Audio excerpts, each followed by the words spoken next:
दोस्तों, बदलते मौसम के साथ यूपी की सियासत का पारा भी अब चढ़ता हुआ दिखाई दे रहा है।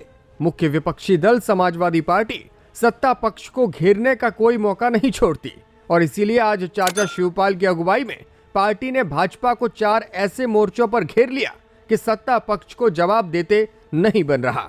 रागिनी सोनकर, अतुल प्रधान और तेज प्रताप यादव ने आज शिवपाल सिंह यादव के साथ मिलकर विधानसभा में सरकार के मंत्रियों पर सवालों की बौछार कर दी। मामला इतना बिगड़ा कि बिजली मंत्री के साथ तो शिवपाल सिंह यादव की झड़प हो गई। सदन में माहौल टेंशन भरा दिखाई दिया तो अखिलेश यादव ने भी आज पहली दफा अपने सोशल मीडिया हैंडल से सीएम योगी का वीडियो साझा कर दिया। पहले तो लोगों को हैरानी हुई कि आखिर अखिलेश ने मुख्यमंत्री का वीडियो क्यों साझा किया, लेकिन जब मामला समझ में आया तो यूजर्स भी सरकार के दावों की हवा निकालते हुए दिखाई दिए। शाम होते होते डिंपल यादव की भी एंट्री हो गई और उन्होंने सामने से आकर राहुल गांधी का खुला समर्थन करने का ऐलान कर दिया। चलिए आज की खबरों को शुरू करते हैं और पहले बात करते हैं चाचा शिवपाल और बिजली मंत्री ए.के. शर्मा के बीच हुई करारी बहस की।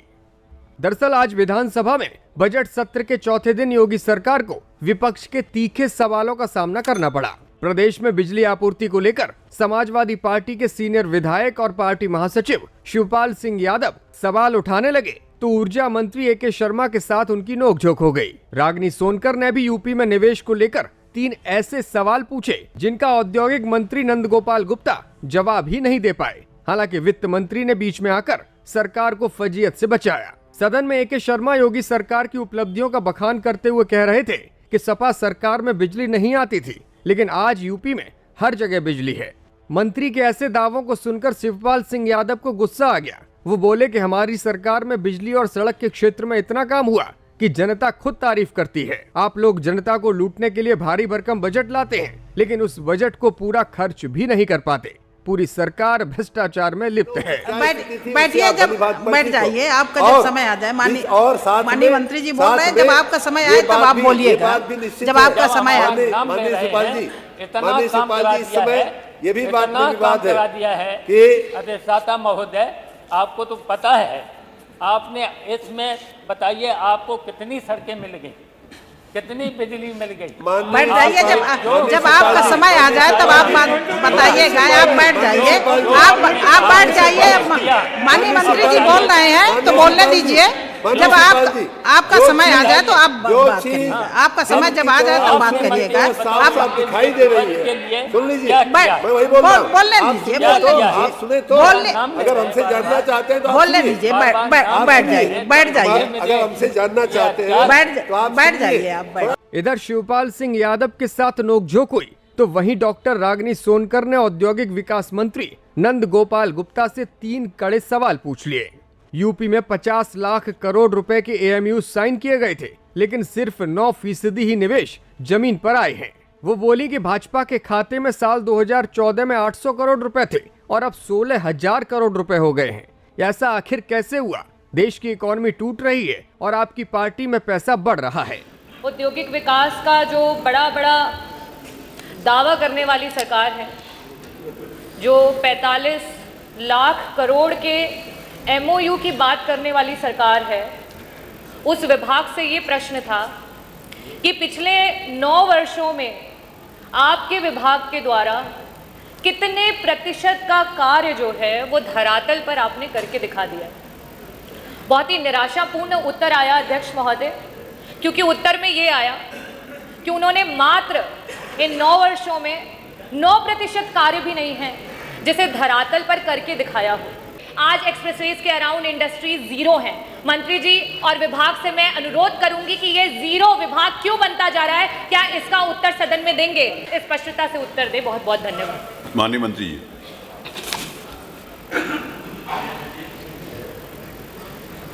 सवाल आपने कुछ किया और पूछते पूछते तो ऐसे ही जैसे कोई बाबूजी बच्चा पैर छुए कि बाबूजी प्रणाम, तो खुश रहो बच्चा कहने की जगह उसको रास्ता बताने लगे कि भाटा लाए हैं, उसका भरता बनाएंगे। मैं भाई एक मिनट, पूरा उत्तर तो सुन लीजिए। अगर उत्तर नहीं सुनना चाहती तो जैसे आपने भाषण दिया कहीं हम भी दे दें। नहीं मंत्री जी, जो अनुपूरक में पूछा गया है, जो आप पढ़ रहे हो वो तो उत्तर में आ गया। जो अनुपूरक में पूछा गया उसका प्लीज जवाब दे। Sir, investor summit Uttar Pradesh सरकार द्वारा औद्योगिक निवेश को बढ़ावा दिए जाने के उद्देश्य से विगत 9 वर्षों में इन्वेस्टर समिट 2018 ये तो आ गया ना, ये जो आप पढ़ रहे हो तो उत्तर में है, वो सबके पास है, जो अनुपूरक है उसका उत्तर है, ये तो उसमें लिखा हुआ है जो आप बता पढ़ रहे वो हम दे रहे हैं। ये अरे कितने रोजगार डॉक्टर आगे आप सुनिए, उत्तर प्रदेश सवालों का जवाब देने के लिए उठे औद्योगिक मंत्री नंदगोपाल गुप्ता रागिनी सोनकर के सवालों पर फंसते हुए दिखाई दिए। वो जवाब देने के बजाय समाजवादी पार्टी के बारे में बात करने लगे और विधायक रागिनी सोनकर के इंस्टा और फेसबुक रील को लेकर भी टिप्पणी करने लग गए। इनकी इंस्टाग्राम रील से शुरू होने वाली राजनीति केवल फेसबुक तक आकर के दम तोड़ देती है। मानवर एक समय ऐसा था जब अपराध अराजकता, अपहरण और अपराध के परिवेश में निवेश वेंटिलेटर पर था। हर बार की तरह सपा विधायक अतुल प्रधान ने भी आज शानदार भाषण दिया। उन्होंने भारतीय जनता पार्टी को खरी खोटी सुनाई। बोले कि पुलिस लूट कर रही है, संतों की चुटियां खींची जा रही है और सरकार लॉ एंड ऑर्डर के बारे में अपनी पीठ थपथपा रही है। कि हम कोई समाजवादी पार्टी का व्यक्ति किसी गुंडे, शरारती, बदमाश व्यक्ति के साथ किसी के साथ नहीं, हम साफ और स्पष्ट कर दें। और पहले दिन से हमारी सोच यही है। लेकिन इसके साथ साथ कानपुर का वो वाक्य जिसकी हल्दी नहीं, जिसके हाथों की मेहंदी नहीं सूखी थी, खुशी दुबे 3 साल तक सारी जातियों का तो नाम ले लिया। मान्यवर, ये पुलिस की बात है। खुशी दुबे जेल में रही और उसकी मां का इलाज होना था, वो हमारे राष्ट्रीय अध्यक्ष जी ने कराया, राष्ट्रीय अध्यक्ष जी ने वो इलाज कराया। तो मान्यवर, मैं कहना और पूछना चाहता हूं आपके माध्यम से कि सरकार जरूर बता दे कि हत्या, लूट, छिनैती, बलात्कार और पूरे के पूरे प्रदेश में इस समय ऐसा लगता है, ये मैं नहीं कह रहा हूं मान्यवर, ये सुप्रीम कोर्ट का है वर्डिंग, ये हाई कोर्ट की वर्डिंग है। जिस तरीके से आप फेक एनकाउंटर कर रहे हैं, ये मैं नहीं कह रहा हूं यहां पर, ये हाई कोर्ट ने खुद 15 दिन पहले आपको नसीहत दी और प्रमुख सचिव गृह को खुद वहीं पर तलब किया है। मान्यवर, सुप्रीम कोर्ट के पहले पेजों पर अखबारों पर लगातार पढ़ते हैं। मैनपुरी के करहल से विधायक और सैफई परिवार के सदस्य तेज प्रताप यादव ने भी विधानसभा में बड़ा मुद्दा उठाया। उन्होंने क्या कुछ कहा वो भी आप सुनिए। हर चर्चा को किसी भी तरीके से सांप्रदायिक रंग की तरफ मोड़ने का प्रयास लगातार सत्ता पक्ष का रहता है। कल हमारे सत्ता पक्ष के एक साथी बता रहे थे कि समाजवादी सरकार में संतों का, साधुओं का अपमान हुआ, लेकिन अभी कुछ दिन पहले हम लोगों ने देखा कि किस तरह शंकराचार्य जी का अपमान प्रयागराज में किया गया, किस तरह से साधु संतों को उनके बाल पकड़कर खींचा गया। सदन में चल रही गहमागहमी के बीच सपा चीफ अखिलेश यादव भी कहां पीछे रहने वाले थे। सोशल मीडिया पर उन्होंने मुख्यमंत्री योगी आदित्यनाथ से जुड़े हुए 3 वीडियो साझा किए। भाजपा सरकार पिछले लंबे वक्त से प्रदेश की इकोनॉमी 1 ट्रिलियन बनाए जाने को लेकर दावा करती रही है। इसी दावे की पोल खोलते हुए अखिलेश यादव ने इस वीडियो को साझा किया है। 2024-25 तक उत्तर प्रदेश को $1 ट्रिलियन की इकोनॉमी बनाने का योगी सरकार का लक्ष्य। सीएम योगी ने उद्योग जगत का मांगा सहयोग। हम लोग आदरणीय प्रधानमंत्री जी के विजन के अनुरूप 2027 तक उत्तर प्रदेश की अर्थव्यवस्था को $1 ट्रिलियन की इकोनॉमी और 29 में उत्तर प्रदेश $1 ट्रिलियन की इकोनॉमी भी बनेगा और देश की सबसे बड़ी अर्थव्यवस्था भी बनेगा। इस बात के लिए मैं पूरे सदन को आश्वस्त करता हूं। वीडियो में आप खुद सुन सकते हैं कि किस तरह पहले 2024, फिर 27 और अब 2029 को लेकर सरकार बड़े दावे कर रही है। अखिलेश यादव सरकार के इस दावे पर पहले से ही सवाल उठाते रहे हैं। अब अखिलेश यादव ने सरकार के इस दावे पर कहा है कि झूठ बोलना बुरी बात, घटता है इससे विश्वास।